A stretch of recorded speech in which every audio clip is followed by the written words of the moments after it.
Welcome to the Deep Dive. I'm Brad Barfield with Ashley County Now, or ACN. We're delving into Ashley County's history, and we've come across these really fantastic exhibits. They're at the Felsenthal Wildlife Refuge Visitor Center, compiled by the Crosset Historic Society. It's called Whispers from the Swamp. Now, we know not everyone can get out there to see them, so think of this as us bringing that history, those whispers, right to you. Yeah, it's a great project. And what's really neat is where the information comes from. It's not just one book, it's community interviews, notes from the Historical Society, local research, really a grassroots collection of memories about the area before it became the refuge. Exactly. It's like tapping into the collective memory of the place. So our mission today is to explore this material, pull out the most interesting bits about life back then. We've got personal stories, historical notes, even stuff on Native American history. It's quite a mix. And that mix is crucial, isn't it? You get different angles. It helps you understand not just facts, but the lived experience, the freedom, the challenges, the unique characters. Right. So if you're looking for local history that's maybe a bit more vivid than a textbook, you're in the right place. Expect some surprises, some really memorable details about life in the Felsenthal area. Okay, so let's start with the project itself. Whispers of the Swamp. How did this whole thing get started? Well, it's funny. It apparently began back in 2012. And it was sparked by something pretty simple, a conversation about a new road sign they put up in the refuge. A road sign? Yeah, it said, "The Old Beer Joint Road." No kidding. The Old Beer Joint Road. Exactly. And that sign, just pointing to where this old place used to be, got some members of the Crosset Historical Society talking. Huh. Goes to show history really is everywhere. So that chat turned into something bigger. It really did. It grew into a collaboration, a partnership with the staff at the Felsenthal Refuge. They saw how important it was to capture the history of the land before it was a refuge. The human stories are part of its identity. That makes sense. And they brought the community into it. How did that work? Oh yeah, that was key. They reached out broadly. Schools, civic groups, churches, just individuals too, asking people to share memories, family stories. They used letters, radio spots, even the Ashley County Now paper to get the word out. A real community effort then. Definitely. And a big part was actually recording people. Video interview. Capturing those voices directly. Exactly. The East Lab students from Crosset High School, led by Audwin Bradford, did a lot of that work.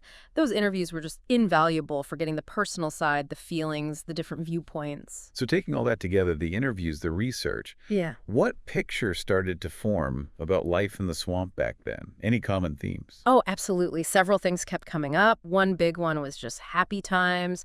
People remembered the swamp as a place of fun, recreation, being outdoors. And another, maybe even stronger theme was freedom, a real sense of freedom. Freedom. Yeah, I could imagine. What did that look like day to day? Well, being able to roam, fewer rules, The sources talk a lot about plentiful game. Hunting wasn't just sport, it was survival.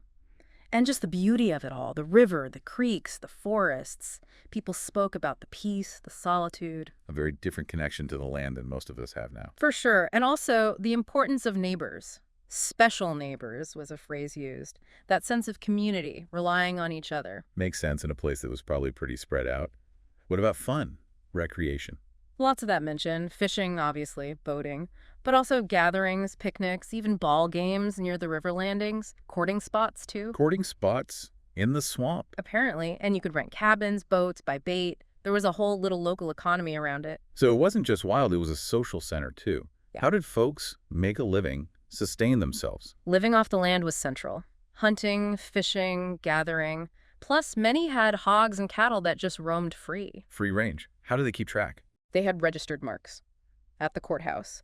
Each family had their own mark for their livestock. The cattle would graze in the swamp in summer, then they'd round them up in the fall. There was even a community pen near Sanslow. Wow, registered marks. That's fascinating. A sort of organized system within that freedom. Kind of, yeah. A mix of independence and cooperation. Were there more commercial activities? People selling things? Yes, definitely. Market hunters, commercial fishermen, they'd sell meat, even feathers, outside the local area.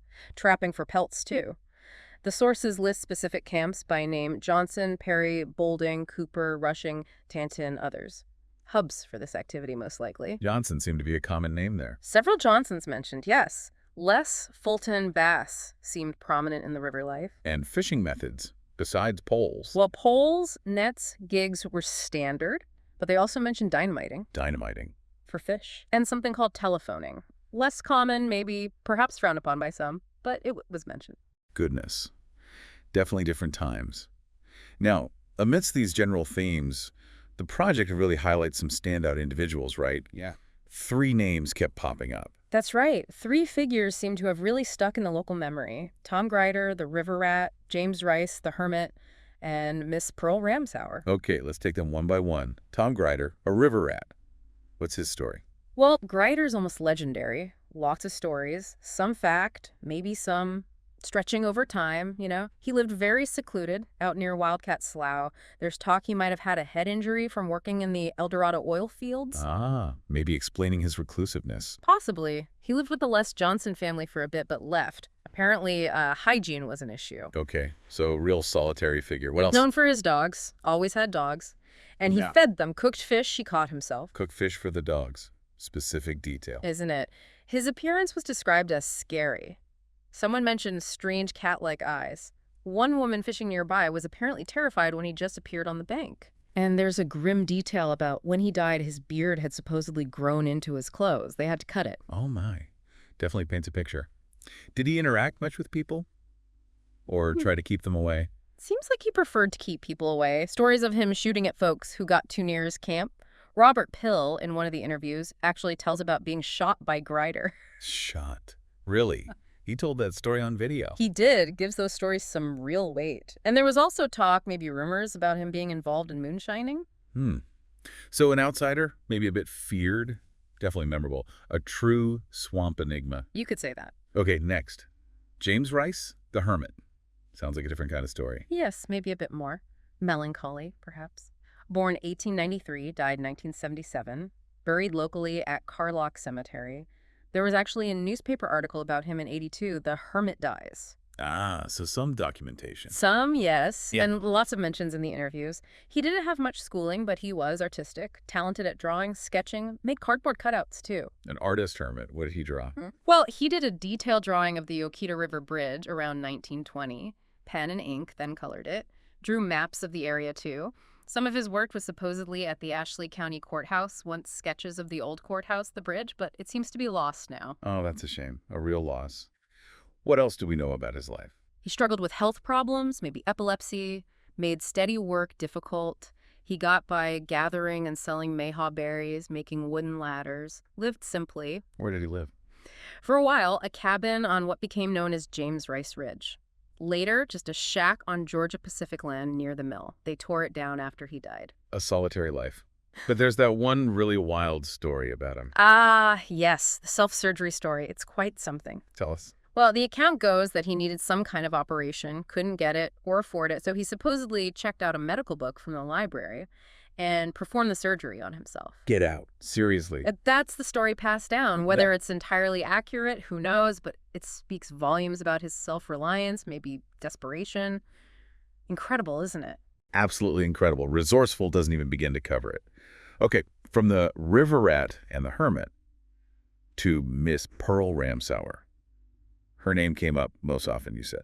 Yes, arguably the most mentioned person in the whole project, Miss Pearl. She was from a prominent local family, the Ramsaurs, and she lived in the family home, the Hawkins Ramsauer house, built way back in 1847 by her grandfather. 1847. Using enslaved labor, yeah. It's actually the oldest building still standing in Ashley County. Made from local cypress, handmade bricks from the plantation. So she had deep roots there. What made her so memorable? Her horses, she was an amazing horsewoman. Stories about her riding broncos, riding all the way to Hamburg for rodeos. She'd apparently fan her horse to make it buck, just for fun.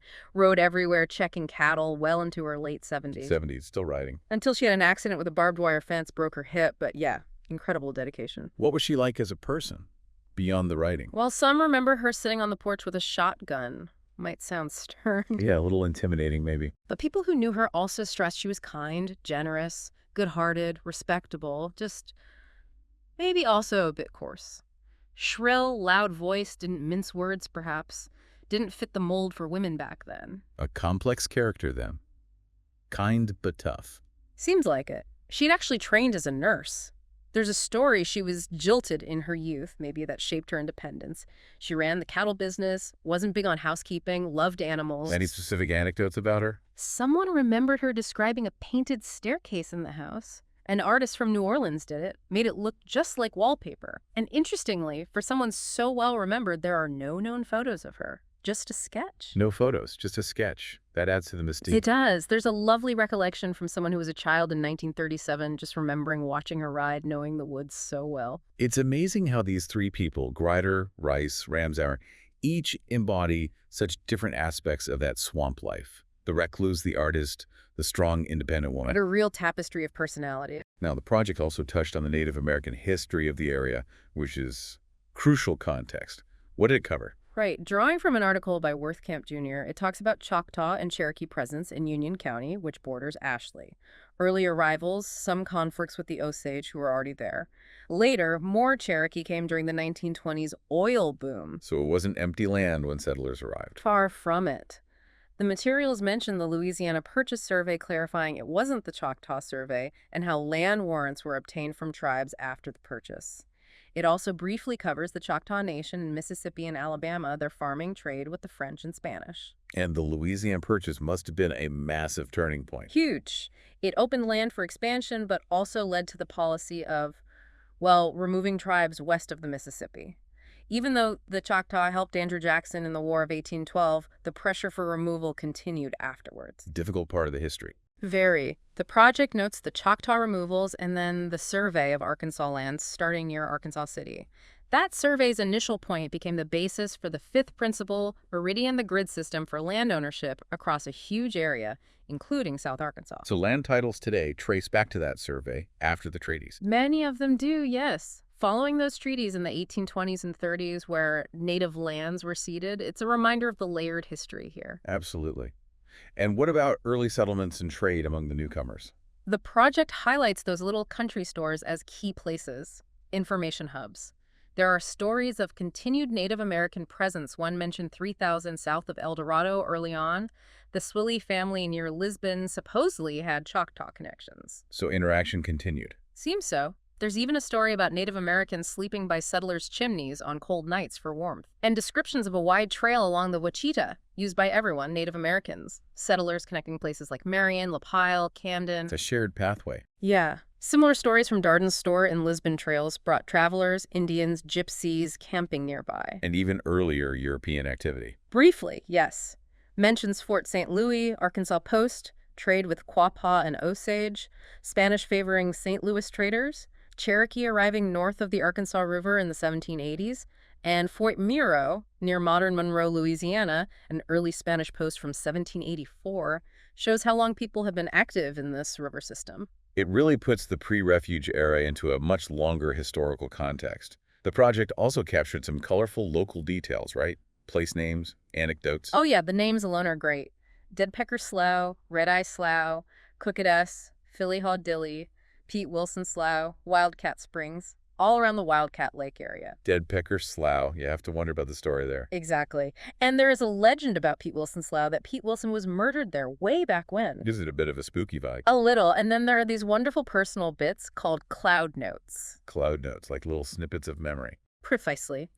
Fishing in Coffee Creek, which used to be called Stink Creek, funnily enough, canning the fish afterwards. Stink Creek. Coffee Creek sounds much better. Definitely an upgrade. There's a story about a family boat, the Hazel Bee, a cabin cruiser in the 30s, lots of fond memories, and a really lively one about the fight to stop Felsenthal from becoming a second county seat, divided county issue. Oh, what happened? People were not having it. They apparently marched and chanted, "Felsenthal, hell no," built a bonfire in El Dorado to celebrate when the idea was defeated. Felsenthal, hell no. That's fantastic. Real community spirit. Isn't it great? Other notes mention trips to Wildcat Camp, cooking fish outside, a kid's first boat ride. Simple, beautiful memories. Humorous ones, too. Mama Johnson's cooking, including soft-shelled turtle, a dad versus wasps incident. Sounds very relatable. Even small things, like being cold-checking a trot line at night, and that childhood memory again of Miss Pearl on her horse in 37. These notes really add the human element, don't they? Make it feel real. They absolutely do. And finally, the project gives special attention to that Hawkins Ramsaur house, the oldest building. Yes, it's such a significant landmark. Built 1847, John Hawkins from Virginia, a shipbuilder from New Orleans, supervised the enslaved laborers who built it. Cypress, handmade bricks, mortise, and pin construction. Solidly built. What was it like? 8 rooms, porches, white columns, separate kitchen, painted white, green shutters. Looked impressive, especially back then. A surveyor in 1855 called the landscape around it pretty wild still. So this grand house in a wild setting. Right. General Hawkins raised his kids there in the Virginia tradition. Enslaved people did the farm work, cooking, grew various crops, had a cotton gin by 1855. Hawkins got the first land grant there in 1848, which encouraged more settlement, leading to Hamburg becoming the county seat. So the house was really tied to the start of the wider community. Very much so. The family stayed connected, went to church conventions. The daughter, Adora, married Clark Ramsaur. They moved in, raised their 12 kids there. Including Miss Pearl. Including Miss Pearl. The Civil War apparently didn't damage the house much, and even around 1900, some old slave cabins were still standing and occupied. Clark Ramsaur was known as a good manager, very hospitable. And Miss Pearl, of course, lived there her whole life, the horsewoman, the nurse, the independent spirit. It's incredible how much history is wrapped up in one building. A tangible link. Absolutely. It really anchors that early history. So thinking back over everything we've discussed from Whispers from the Swamp, what really stands out? What are the big takeaways? For me, it's that strong sense of community combined with fierce independence. You see it in the stories of mutual help, but also in characters like Grider and Miss Pearl, and the deep connection to the land, the skills people had, many now lost.